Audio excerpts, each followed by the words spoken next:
Episode 11 story in detail. As expected, there was more to Hari's conversation with Grandpa than what was shown last week. The extended scene reveals that she was able to come clean about all the subterfuge, and Grandpa's resulting cold dismissiveness stems mostly from his concern that her association with Taemu will create rumors and sully Taemu's reputation. Since their relationship was all a lie, he tells her to cut ties with Taemu to avoid any potential fallout. Before she can admit that she and Taemu are now in a real relationship, though, Sung-hoon calls with word that Taemu was involved in an accident. Hari follows Grandpa to the hospital, in a taxi because he rudely doesn't give her a ride, where he buckles down on his opinion of her, even after Taemu, who's barely injured from the car wreck, by the way, explains that he's dating Hari for real. Taemu even drops the L-bomb, but Grandpa cannot overlook Hari's lies and deception. Taemu argues that he was the one who blackmailed her to participate in their fake contract relationship. If Grandpa wants to blame someone, he should point fingers at Taemu. And Taemu threatens, if Grandpa won't accept the woman he loves, then he can kiss his dream of great-grandbabies goodbye. It's Hari or the highway, Grandpa. Young Seo picks Hari up from the hospital, but on the way home, it starts to rain. Hari, remembering Taemu's PTSD, asks young Seo to pull the car over so she can run back to the hospital, in the rain, without an umbrella. So, of course, she's soaking wet when she rejoins Grandpa and Sung-hoon in the lobby. On the bright side, her obvious concern for Taemu and sprint through the downpour softens Grandpa's glare, slightly. She finds Taemu standing at the window, where he appears calm despite the rain. As he gazes at the skyline and the view of Seoul Tower, he's reminded of his childhood, of his father calling the tower a Christmas tree, and of the time his parents came up with a convincing lie that extended the number of years he believed in Santa. The trip down memory lane inevitably leads to discussing the car accident that took his parents' lives. Although the tone is serious, the flashbacks are theatrical and stylized in such a way that's reminiscent of some of the drama's earlier scenes, e.g. Hari's interpretation of their fake rainy day meet cute, which helps blend the tragic subject matter with the light-heartedness of the drama.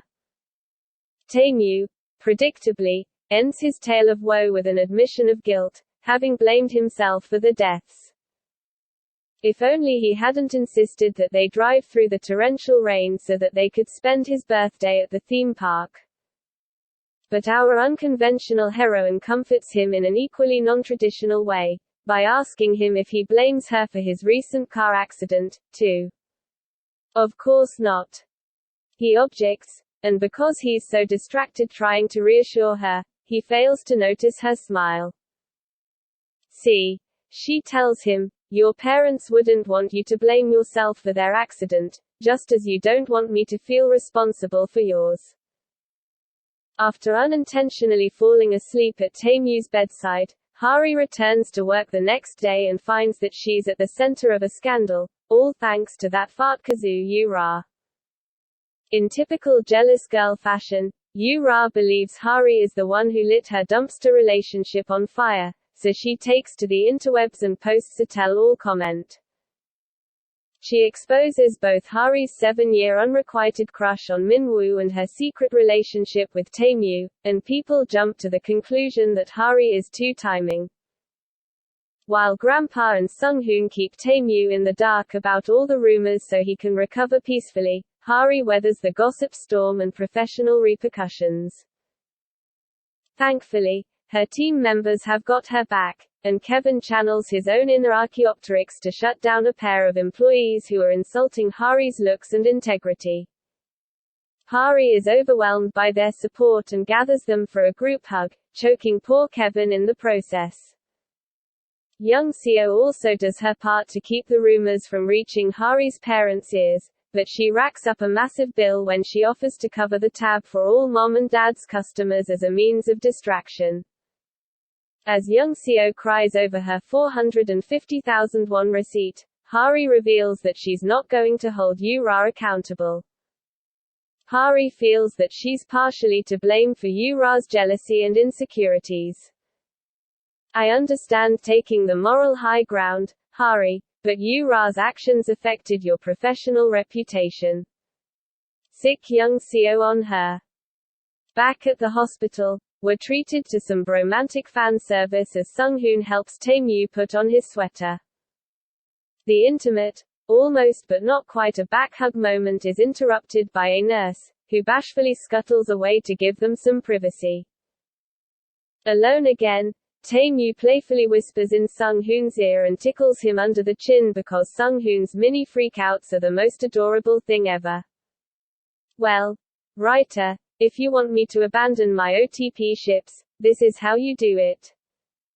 With his cell phone confiscated, Tae-mu sneaks away to use a payphone and call Hari. He pouts that she didn't come by to see him, and, oblivious to the stress Hari's under, Tae-mu admits that he's happy Grandpa now knows about their relationship. He's on the verge of broaching the topic of marriage when the payphone cuts their conversation short. Without any coins on hand to call her back, Tae-mu returns to his hospital room, where he overhears Grandpa arranging for him to return to the United States. Tae-mu assumes it's a plot to separate him from Hari and stresses that he will not be breaking up with her. What if, hypothetically, someone finds out you're dating an employee? Grandpa asks. But Tae-mu is confident their relationship can survive. After all, people won't gossip if he marries her. Grandpa is startled by Tae-mu's declaration, but he quickly returns to his glowering and grumbling as Tae-mu begs him to approve of their relationship. Tae-mu's appeal didn't work, and the following day, Hari is summoned to the chairman's office. Since Grandpa failed to send Tae-mu overseas, he tries to separate the lovebirds by transferring Hari to one of the company's remote factories. Or, she can hand in her resignation. Those are her options. Hari, however, responds to Grandpa's offer with a giant hell to the no. She's worked too damn hard for the company to quit, and, in case he hasn't glanced at her company profile, she lists all her many accomplishments to prove her value. So take that. Next we see Hari, though, she's regretting her outburst, and while she wanders aimlessly around Seoul to calm down, Tae-mu finally finds out about the scandal. He removes his own bandage, 'tis but a flesh wound, and returns to the office, where he beelines straight for Hari's department. He's panicked to discover she was summoned to Grandpa's office and hasn't returned. Once again, seriously, this is getting old. Grandpa forewarns the dangers of dating Hari. Beware the fragility of Tae-mu's reputation as company president should he be caught dating a mere employee. The scandal. The board of directors. Well, to hell with the board of directors. If they want me to resign, Tae-mu says, then I'll resign, but stop messing with Hari. He storms out of the office, but he still doesn't have his cell phone. He tries to locate Hari at her home first, and Mom and Dad are understandably confused when Kevin shows up asking for Hari, who should be at work with him. To complicate matters, Tae-mu addresses them as his in-laws, and Mom becomes outraged at the thought of her daughter dating a man in his 40s. Ha-min steps in to defend his rich brother-in-law and lets Tae-mu borrow his cell phone. Tae-mu escapes and uses his newly acquired cell phone to leave Hari a voicemail. When she returns the call later, she's at Seoul Tower, and he rushes to meet her. He takes her back to his place, where things get steamy.